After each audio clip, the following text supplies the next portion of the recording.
Hey guys, it's Russell VX09, and today we're going to be doing the Slash Level 1 upgrade. The LCG conversion kit. Right here is everything I need to get it converted to the LCG. So first I'm going to go ahead and remove the two screws right here, two down here. Okay, and with those four screws removed, by pressing down on the front, this whole drive shaft should slide right out. The whole front should slide right out, along with the drive shaft. Okay, now that the whole front is off, I'm going to be taking it off of this bottom skid plate right here and putting it on the new LCG model. So to do that, I'm going to be removing the 5 screws right here and the 2 screws right in here. Okay, and now that all the screws have been removed, the front bumper should slide right off. And now, I believe you have to remove that one screw right there and pull out these 2 pins.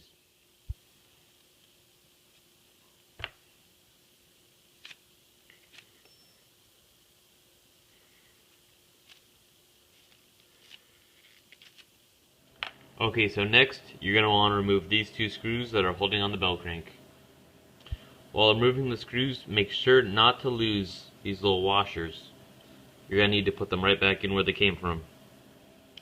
Okay, and now, with all the screws taken off, the whole bottom should slide right off,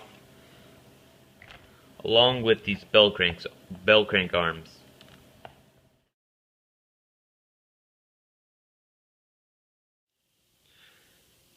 Okay, and now that this bottom plate has been completely removed, you can go ahead and clean out the inside of your diff, or diff casing, maybe put some new grease in there.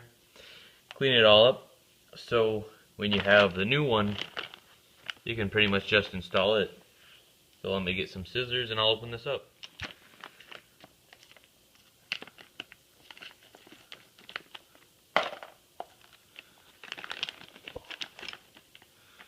Okay, and here's the new one compared to the old one. So my first step would be putting the bell crank back on. Okay, so the first step would be, if the bearings came off the bell crank, be sure to put those on back first. So, one bearing on, and then grab the other one and put it on. Okay, so now, grab the bell crank, slide that on to this part right here. Push that down all the way. Make sure the bearings stay in and don't pop out like this one just did. Okay, and then to finish up the bell crank, I'm going to have the screw with the washer on it. And I'm just going to screw it back in that hole.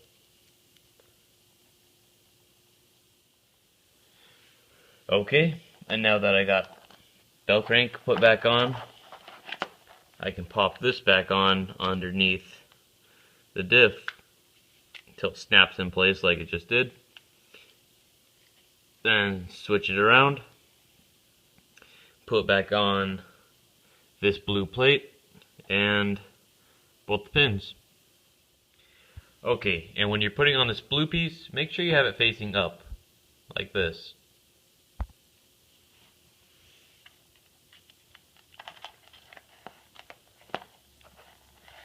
And then just put the screw in the hole.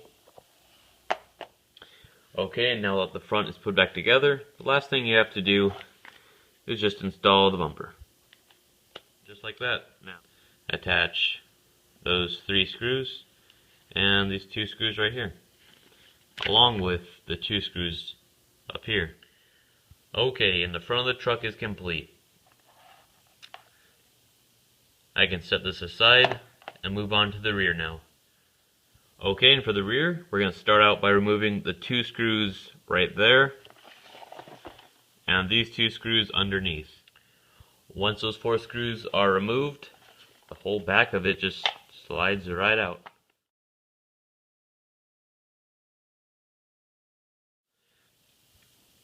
Now if you wanted, you could leave the motor mount in here and the battery hold down, because the LCG kit comes with those.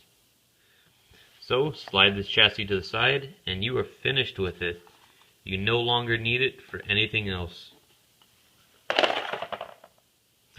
Okay, next you need bag C with the rear. So grab some scissors, cut it open, and lay it out. See what's inside. So it comes with 4 screws and this bottom plate. And that will be replacing this plate. Now if it didn't come out already, you can just take the slipper clutch out to get it out of the way. Next we're going to be removing 7 screws. 2 up here, 1 down here, and then 4 more down here. Okay, and with those 7 screws removed, you can take off the rear bumper, and next you're going to pull out these 2 pins that hold in the A-arms. If they're a little bit tricky to get out, so you can use needle nose pliers to help grab them. Okay, and once both those pins are removed, the bottom should just come right off.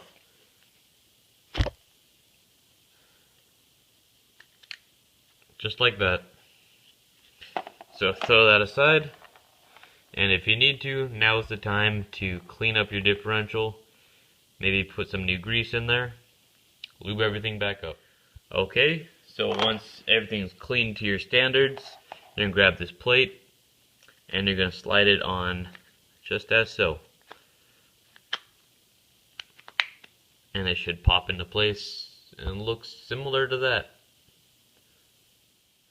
Now before we go any further, make sure that your A-arms fit in the slots, these slots, freely before you go and put everything together. My RPM arms fit a little bit tight, so I got a fine file and I just filed it down a little bit. So the next thing we're going to do is reattach these 2 screws right here. Okay, and once these 2 screws have been put in, we're going to reconnect the arms with the pins. So push the arms back into place, grab the pin, put it through the hole. Now this can be tricky, so you can use some kind of a hammering device to get the pin to go down pretty much.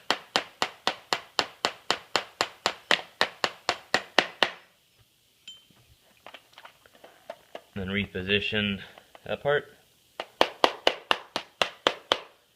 And boom, that side's done.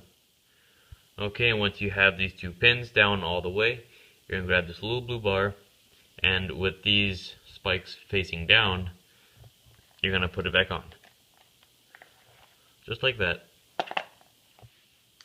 Next is where we reattach the bumper. So pretty much slide the top of the bumper into the slot up there, and the bottom right there. You're going to reattach those 2 screws right there, the 1 right here, and the 2 up here. Once you put the bumper on, the whole back of the car is complete. Just gotta put the slipper back on. So you've got 2 complete halves. The last thing to do involves the chassis. So as before, move the front to the side, and now move the back to the side, and let's get working on the chassis.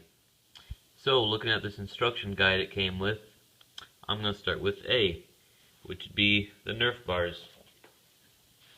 So they're over here. They're not in a bag or anything. I'm going to attach those. Okay, and attaching the Nerf bars is pretty simple and straightforward. Put on the Nerf bars. Get this top piece up here to go underneath this lip, and then just push forward.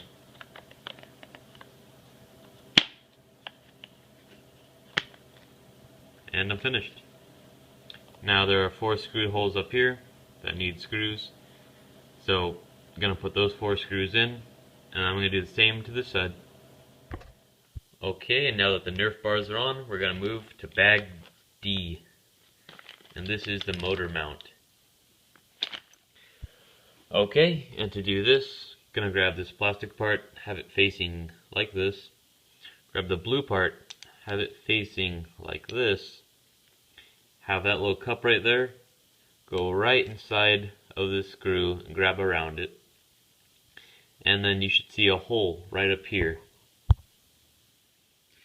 That is where your motor adjuster screw is going to go for a distance from the spur to the pinion. Okay, and the first part of putting together the motor mount plate involves two things from the old one. You need the screw and the nut. So, I'm going to place the nut right in there, so a hole made for it. Then get the screw, put it inside this sliding part. Okay, and the finished result should look somewhat like this. Don't tighten the screw down all the way yet, because you still got to put your motor on to adjust how far you want it to be. Okay, so the next step for putting the plate on will probably be the easiest step. Just make sure this blue part isn't past the black, and then slide it down into place. Just like that. Now all you gotta do is put in 4 screws. 2 up here, and 1 over here, and 1 over there. Okay, now for the next part. Would be part E. This is the battery hold down. So, let's get some scissors and see what's included.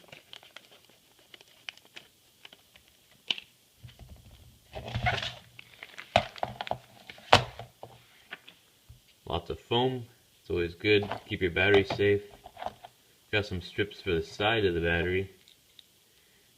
Got the hold down for the bar, and the rear hold down, and some screws. Now when adjusting the size of your battery tray, you want to try to make it compatible for all the batteries you're going to use. So for my case, I want to last for 2 S-LiPo and 3 S-LiPo. Now there's quite a big size difference, since one is long and the other one is short and tall. So I'm going to make it fit for the long one by putting in this strip right here. I'll make it so this one doesn't slide around, and then when I want to run 3S, I can put in another foam in the back so it fits for both. Okay, for my setup, I'm running 2 small strips down here and another 2 small strips over here. That way this fat battery can fit in with ease, and the 2S fits in with comfort. So that's my setup. You can adjust yours however your batteries fit. It's up to you. I only used 1 strip of this because I cut it up, so I can use this for whatever. Okay, and for the rest of this, there's gonna be this piece right here and this back piece.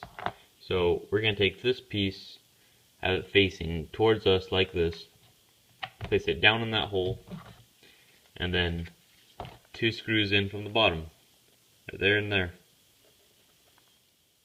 Okay, now that this front one has been mounted, we're going to move on to the back.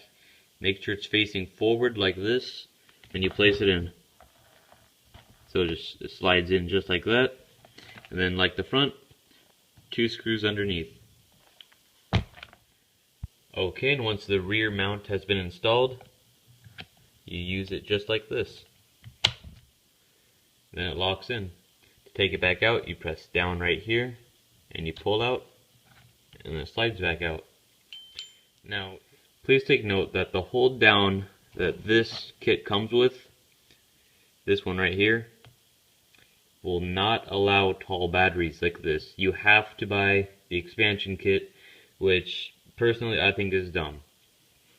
Because how easy would it have been to throw in a double notched one like this, instead of making you pay $7 for a new latch, another one of these, and then just another double.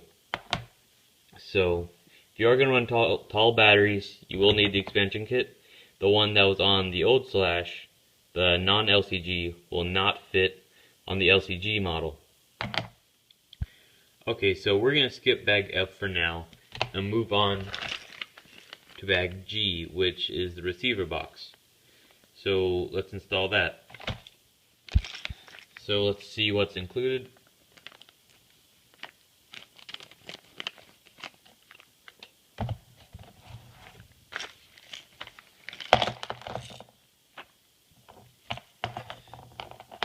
So receiver box, some silicone, the rubber, the foam to make it waterproof, top and bottom, and screws. Okay, now the first part of putting this together, I think, would be putting the foam on. So, I'm gonna peel off the bottom, have it facing the right way, which would be like this, and then carefully placing it in there to where it sits right. Just like that. Now the top plate also uses the foam, so let's peel that off. And then this sits right around where the screw holes, there's little moldings for it.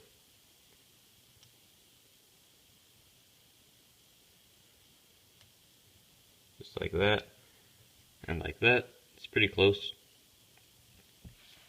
And there you go, you got a waterproof receiver box. They do suggest using the silicone on each side of the foam, and that just makes a more secure water connection or water prevention to keep water from going through. Okay, when putting on the receiver box, you're going to have the wire part facing that way, and it's going to sit right over here on those two screws. And the screws go in from the inside of the receiver box. So pretty much just like that. Okay, and the next bag we're going to open will be H. So let's cut it open and see what's inside.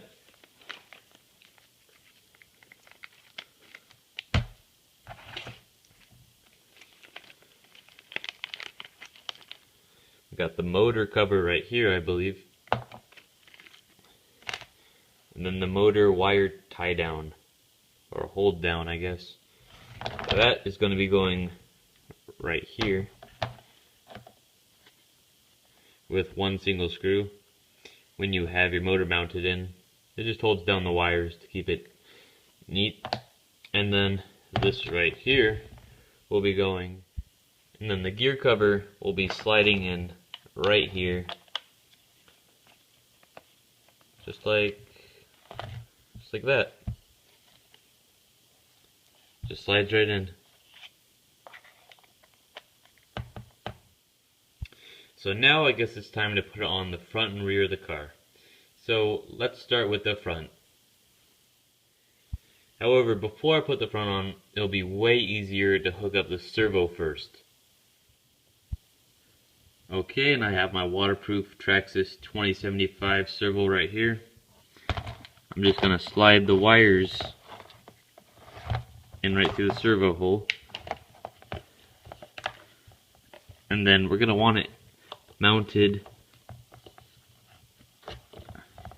like this. So all you have to do for this is just screw in these 4 screws.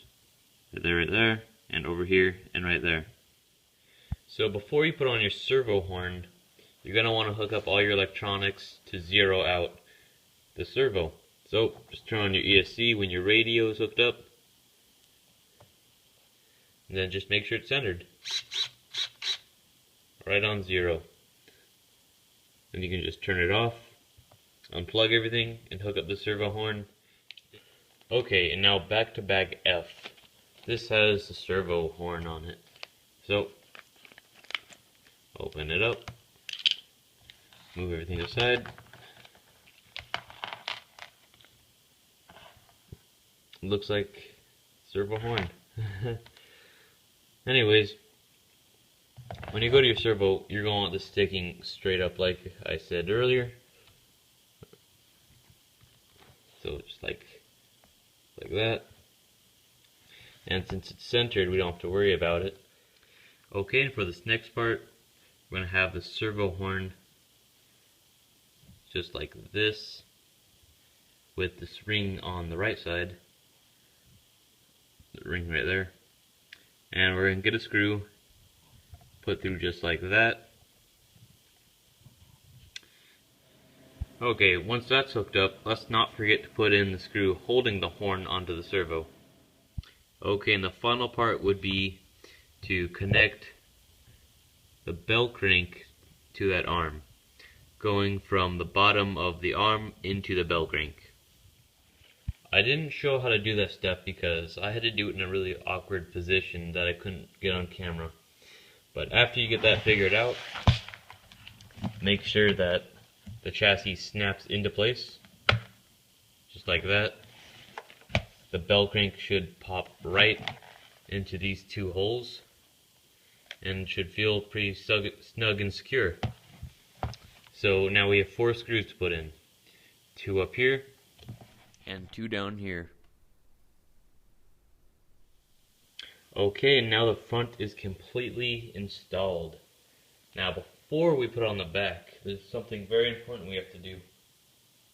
We need to slide the center drive line back into the drive hub. So, just push it through, and then it should lock in place with the drive hub. Now all that's needed is to connect the rear, and I suggest starting off with the slipper clutch and mounting it in the hole. So, if you line everything up right here like this, then push the bearing into the slot where the motor mount is, it all fits nice and easy, just like that. Then you can attach the rear. So when attaching the rear, you're going to want the flat part of the slipper lining up inside here, the flat part in here. So when attaching them, you can just move the drive line until it lines up, just like that. Okay, you'll know that the rear is attached fully when you can see down through the screw holes, and you can tell that it lines up. So the last step would be to put in the 2 screws up here and the 2 screws down here on the bottom. So now all that's needed is to mount the electronics. Okay, so I'm going to start with the motor. Now to get the motor onto the motor plate, we're going to move that screw right there and just pull this plate right off. So next you're going to mount your motor on the plate like this. Just 2 screws going through the motor plate, and they're fairly short screws.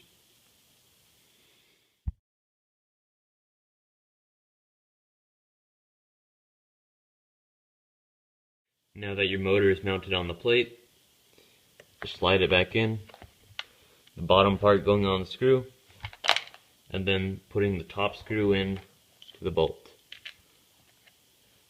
Okay, so once your pinion gear is the right distance from your spur gear, go ahead and tighten the screw and that will lock the motor into place. Next we can do the wire hold down. So all you need to do for the wire hold down, which came out of bag F, is push the wires down into place to where you're not forcing them too much, and then just screw down this little piece, just like that. Okay, and then the next step would be putting in the ESC. So the ESC has 2 mounting holes. One would be on this side, but mine broke off. The other one would be on this side. So you're going to have your ESC facing like this and attach it through that hole right there, and another one in over here. Okay, now all your electronics are inside, and all you gotta do is put in your receiver. I used a little bit of Velcro, one part on the receiver and the other part inside the box. I'm just gonna place it in there. Next, you're going to run the wires through the inside of this hole right here. So, servo wire, ESC wire,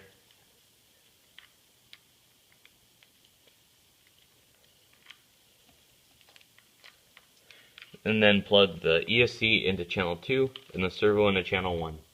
Okay, and once everything's plugged into the receiver, I suggest turning on the car to make sure everything works properly. So, checking steering. Good. Throttle. It's perfect. So, I can go ahead and disconnect the battery and finish up sealing the receiver box. So, I'm going to run the wire from the receiver, the antenna wire, out of the box. like this. And then I'm going to shove the wires from the ESC and the servo inside the box. And I'm going to push the lid of the box down and seal everything up, make it look nice. Now let me remind you, do not forget to put on this blue water seal. So I'm going to put that around the receiver wire, slide that on, and put it in this little groove that was made for it in the box. Okay, so before I put this top hatch on the receiver box to seal it, I'm going to set up the antenna. So, get some antenna tubing, and I'm going to cut a few inches off. Okay, and this looks like a good amount. I'm going to grab the antenna. This is a 2.4 gigahertz. Take note, if you have a 27 megahertz, you're going to have a lot longer antenna. So slide it in until the top starts peeking out. Slide it down a little bit. Put it at a curve. And then slide it into the slot. Just like that. And now there's a hole right next to it for a grub screw to go in to hold down the antenna. So just put a little grub screw in that hole, screw it down, and everything should fit nice and tight. And then I have this little cap to go on top.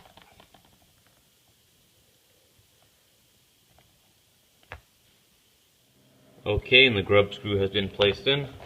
So now it's time to tuck in the antenna wire, and then I can go ahead and put the top on with the 2 screws. Take note that if you're going to be driving in any water at all, be sure to put some of this silicone on there, on the bottom side and on the top side. Okay, now all the electronics are hooked up and it looks good, but there's still one more step before we finish, and that will be the gear cover. So this part is held in by just one single screw. Just place it on top, let it slide in through the side, it pops right in place. The one screw goes in right there. And here is before.